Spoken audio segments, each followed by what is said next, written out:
பூமாதேவி அன்பர்கள் அனைவருக்கும் வணக்கம். ஏகாதசி தினத்தில் சொல்ல வேண்டிய பெருமாள் மந்திரத்தினை இன்று ஜெபிப்போம். அனைத்து பாவங்களிலிருந்தும் வியாதிகளிலிருந்தும் அகால மரணத்திலிருந்தும் நம்மை காப்பவரான மகாவிஷ்ணுவின் பாதங்களை வணங்குகிறேன் என்ற இந்த ஸ்லோகத்தினை ஏகாதசி தினத்தில் 11 முறை 21 முறை என்று நம்மால் இயன்ற அளவு ஜெபித்து பெருமாளின் பேரருளை பெறுவோம். அகால மிருத்யுஹரணம் சர்வ வியாதி நிவாரணம் சமஸ்த பாப சமணம் விஷ்ணு பாதோதகம் சுபம். அகால மிருத்யுஹரணம் சர்வ வியாதி நிவாரணம் சமஸ்த பாப சமணம் விஷ்ணு பாதோதகம் சுபம்.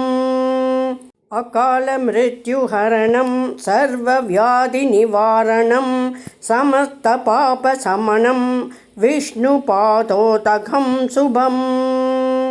அகால மிருத்யுஹரணம் சர்வ வியாதி நிவாரணம் சமஸ்த பாப சமணம் விஷ்ணு பாதோதகம் சுபம். அகால மிருத்யுஹரணம் சர்வ வியாதி நிவாரணம் சமஸ்த பாப சமணம் விஷ்ணு பாதோதகம் சுபம். அகால மிருத்யுஹரணம் சர்வ வியாதி நிவாரணம் சமஸ்த பாப சமணம் விஷ்ணு பாதோதகம் சுபம். அகால மிருத்யுஹரணம் சர்வ வியாதி நிவாரணம் சமஸ்த பாப சமணம் விஷ்ணு பாதோதகம் சுபம்.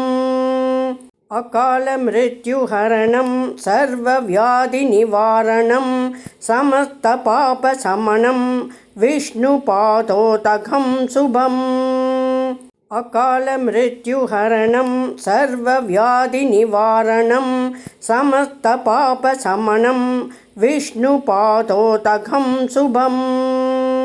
அகால மிருத்யுஹரணம் சர்வ வியாதி நிவாரணம் சமஸ்த பாப சமணம் விஷ்ணு பாதோதகம் சுபம்.